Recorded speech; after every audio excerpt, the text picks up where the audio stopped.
언니, 지금 요 부분이 되게 와닿는다. 요거는 내가 소리 내서 한번 읽어줘 볼게. 찡하다. 세상이 준 특별한 선물.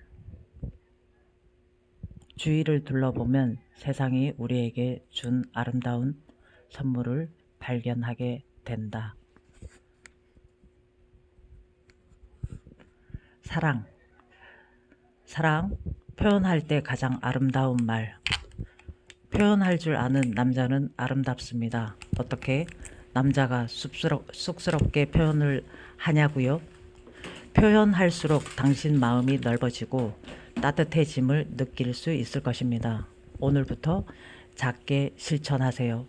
부모님께는 존경한다고, 아내와 자녀에게는 사랑한다고, 친구에게는 믿고 있다고, 언니에게는 네가 있어 행복해라고. 웅크래. 오늘 무슨 날인지 알지? 응.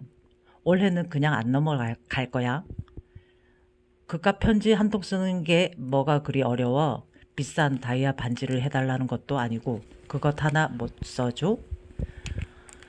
결혼 11년째 몇 해 전부터 결혼 기념일이 다가올 때마다 순진 씨는 남편에게 편지를 써달라고 졸랐습니다. 순진 씨는 무슨 날이면 그냥 형식적으로 받는 스카프나 화장품 같은 선물보다는 뭔가 특별한 선물을 받고 싶었습니다. 하지만 무뚝뚝하기 그지없는 남편은 편지라는 말만 나오면 경기를 일으켰습니다. 한 번은 남편이 인터넷에서 또 도는 글을 다운로드 받아서 프린트한 것을 편지라고 내밀었다가 한바탕 부부싸움을 벌이기도 했습니다. 난 당신이 직접 손으로 쓴 편지가 받고 싶어. 차라리 비싼 선물을 사달라고 해. 그러면 뭐든지 다 사줄 테니까 말이야. 사실 남편은 글재주도 없었지만 무엇보다도 알아주는 악필이었습니다. 그러니 아내의 그런 요구가 당혹스럽기만 했습니다. 순진 씨의 편지 타령이 시작된 것은 그녀의 친구 한 명이 자기 남편과 10년의 연애 기간 동안 주고받은 편지를 모아 기념 서간집을 발간한 것에 자극받은 후부터였습니다.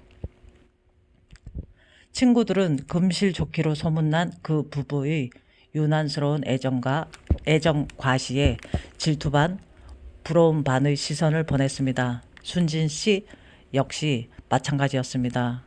결혼 정년기에 선으로 만나 별다른 연애를 할 것도 없이 서둘러 결혼한 탓에 흔한 사랑 고백 한번 제대로 받아보지 못하고 결혼한 것이 내내 불만이었던 것입니다.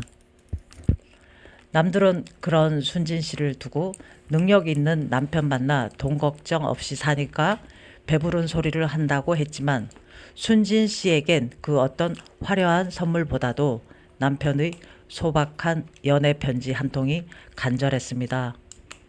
편지를 기다리는 동안은 오히려 신혼 때보다 더 애절해지는 기분이었습니다. 맛있는 거 사줄 테니까 퇴근 시간에 맞춰서 회사 근처로 나와. 출근하자마자 전화를 걸어 온 남편의 목소리를 들으며 순진 씨는 올해도 편지 선물은 글렀다고 생각했습니다. 할 수 없지 뭐. 내가 바랄 걸 바라야지. 그렇게 체념을 하고 오후 내내 약속 시간만을 기다렸습니다. 기대했던 선물을 받지는 못하더라도 남편과의 근사한 저녁 식사를 위해 외출을 하는 것은 즐거운 일이었습니다. 남편이 좋아하는 원피스를 꺼내 입고 곱게 화장도 했습니다.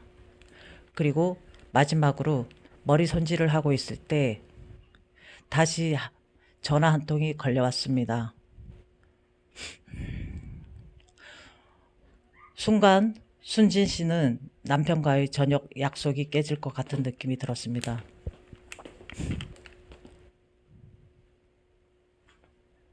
남편께서 교통사고로 그만. 거짓말 같은 남편의 사고 소식에 순진 씨는 바로 정신을 잃고 쓰러졌습니다.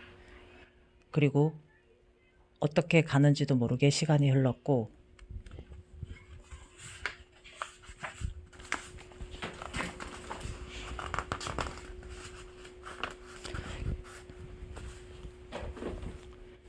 겨우 정신을 차렸을 때는 이미 남편의 장례식까지 모두 끝난 후였습니다.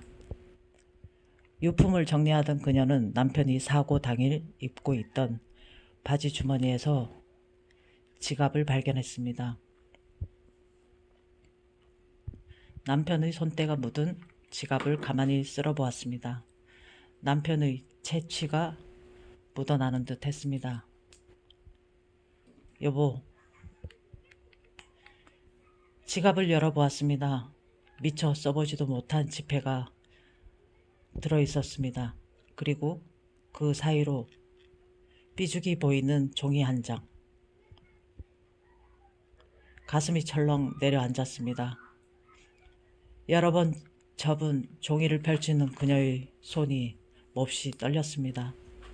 몇 번을 접었다 펼쳤다 한 듯 꼬깃꼬깃해진 종이엔 참 못생긴 남편의 글씨가 적혀 있었습니다. 여보, 그동안 편지 한 통 못 써서 미안해. 그런데 나 글씨 정말 못 쓰지? 무슨 말을 써야 할지 모르겠다. 나랑 결혼해줘서 고마워. 나 편지 쓴 거다. 이제 소원 풀었지? 사랑해.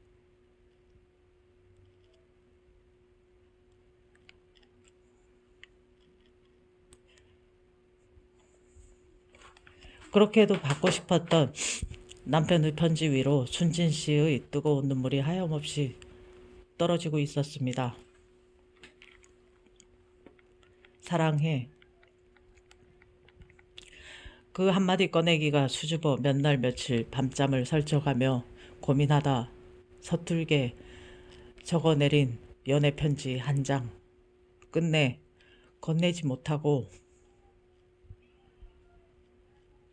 주머니 속에서 꼬깃꼬깃 구겨져 가던 안타까운 첫사랑의 설렘 같은 그런 편지 한 통 받고 싶은 아내의 마음을 당신은 얼마나 헤아리고 있는가.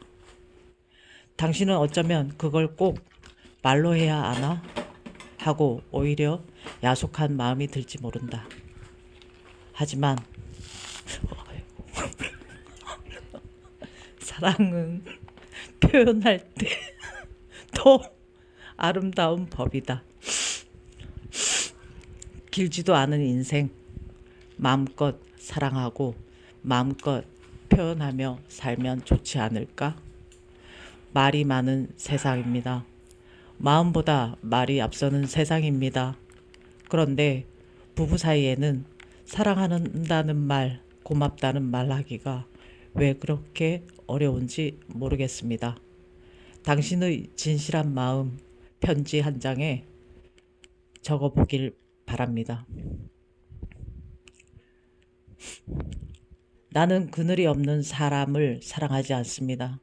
나는 그늘을 사랑하지 않는 사람을 사랑하지 않습니다. 나는 한 그루 나무의 그늘이 된 사람을 사랑합니다. 햇빛도 그늘이 있어야 맑고 눈이 부십니다. 나무 그늘에 앉아 나뭇잎 사이로 반짝이는 햇살을 바라보면 세상은 그 얼마나 아름다운가. 나는 눈물이 없는 사람을 사랑하지 않습니다. 나는 눈물을 사랑하지 않는 사람을 사랑하지 않습니다.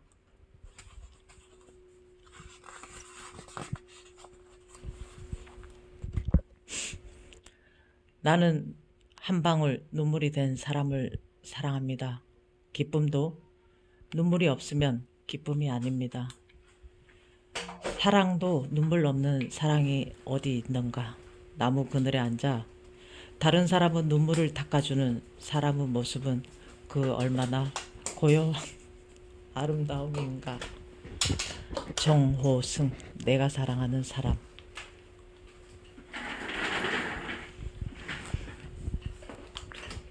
이었습니다요. 콧물, 눈물. 너의 사랑에. 좋은 글 고맙습니다. 꿈을 꾸는 사람은 기도합니다. 하루하루가 매일 다른 세상이기를.